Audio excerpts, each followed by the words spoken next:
This is the very nature of the false ego. It acts as a red herring to distract us from the freedom we truly have. For this psychic parasite to survive, it must supply us with a chemical that will cause us to remain dependent upon it. In this case, the sustenance is our conscious energy. And in order for us to feed it to the parasite, the chemical of fear causes humanity to crave protection and defense.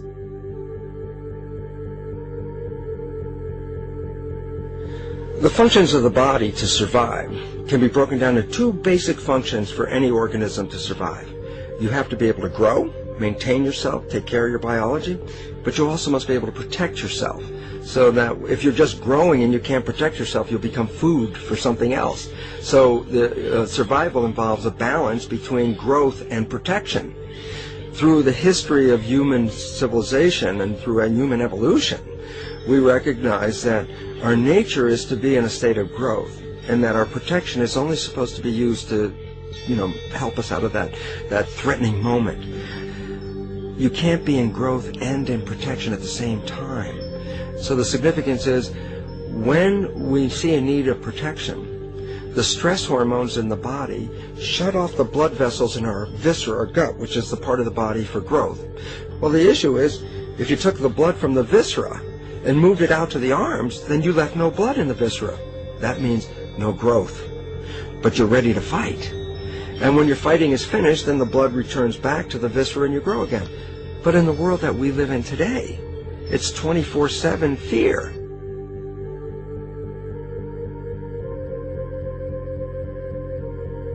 So we have a continuous dripping of that stress hormone into the body. It's just dripping all the time, getting us ready to run or fight or flight at any moment at the drop of a hat. We're ready to go because we're on guard.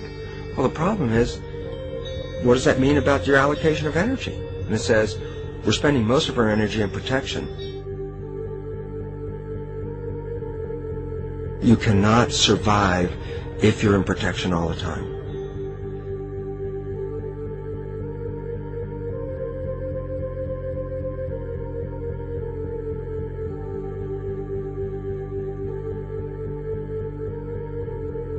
And if the parasite can control the nature of the fear, it can then create a fear among us that only it can defend us against.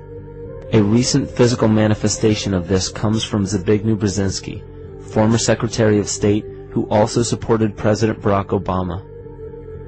In his book, The Grand Chessboard, he states, as America becomes an increasingly multicultural society, it may find it more difficult to fashion a consensus of foreign policy issues, except in the circumstance of a truly massive and widely perceived direct external threat. Even the Reichsfuhrer of the Nazi Party, Hermann Göring, sums up this game of supply and demand perfectly when he stated, "The people can always be brought to the bidding of the leaders. That is easy. All you have to do is tell them they are being attacked and denounce the peacemakers for lack of patriotism and exposing the country to danger." It works the same in any country. It also works the same in every individual psyche. Just remember that the false ego has only one desire: to become greater and more powerful than the true self. This illness causes us to believe that we are separate from nature. This is why we see such a rise in the dependency of technology. This is why we see such little stewardship for the earth and the environment. And this is why we see bigotry, racism, sexism, and every other form of discrimination possible that leads to crime, violence, wars, and eventually, the global destruction of the organism. This endless state of fear, confusion, and segregation our world seems to live in is a symptom of the false ego creating a false threat.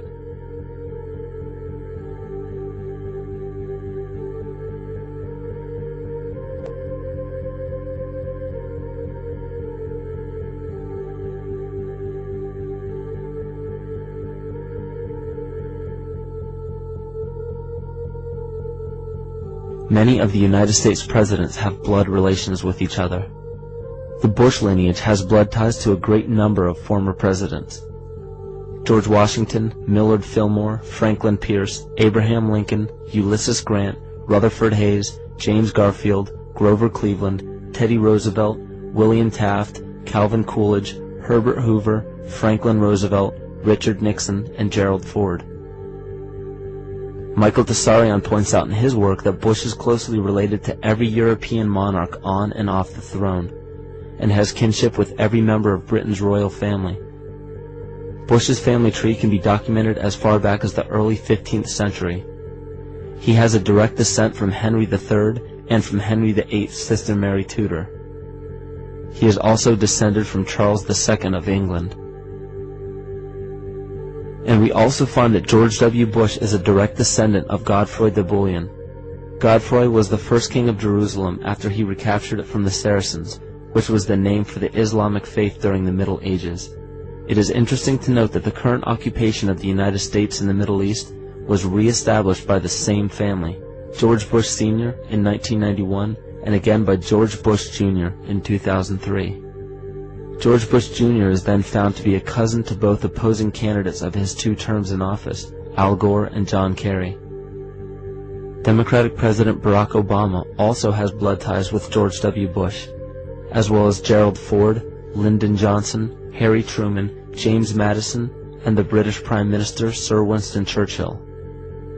On the opposing side of the 2008 presidential ballot, John McCain is descended from Robert the Bruce, King William I of Scotland, and also Godfrey the Bullion. Probably one of the most interesting facets of the bloodline relations is the fact that the whole British royal family has descent from the Muslim prophet Muhammad through the Arab kings of Seville. This bloodline was passed through the kings of Portugal, Castile, and eventually down to King Edward IV. This is a very, very different story from what you hear the media pumping out every day, being this idea of lineal superiority. It's completely debunked according to the foremost authority of aristocratic lineage, Burke's peerage. And this just goes to show that there's the true story, and then there's the manufactured illusion, the front that's given to the public.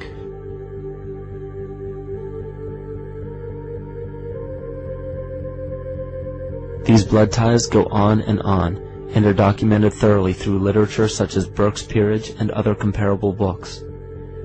The point of all of this is that we find not just the same people, but the same intent within the people who have held high positions of monarchy, dynasty, aristocracy, and democracy in the past and present, and they are all related by a physical and symbolic link.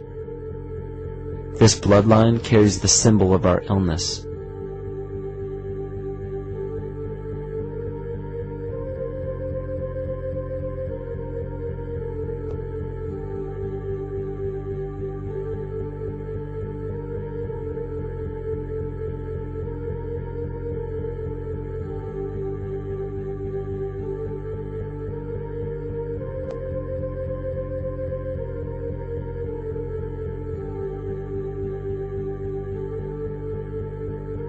The symptoms of our psycho-spiritual illness are the wars, terrorist attacks, artificial or man-made disasters, and leader figures. As long as the people remain oblivious to their inner drives and inner nature, they will always fail to recognize why these events take place and why these figures rise to such powerful positions.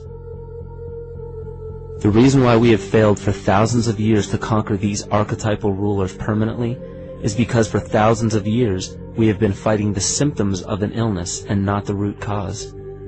For every corrupt government that falls at the hands of a revolutionary, oppressed people, 2 more will rise in its place every time, because the root cause of a corrupt government does not exist in the individual leading that government.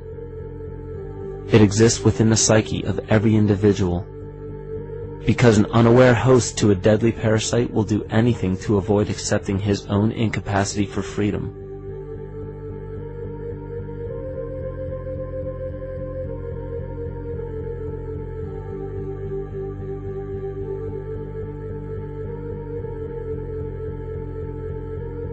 We are so bereft of sanity in this world that those few who simply stop projecting onto others and begin facing their own demons are seen as neurotic.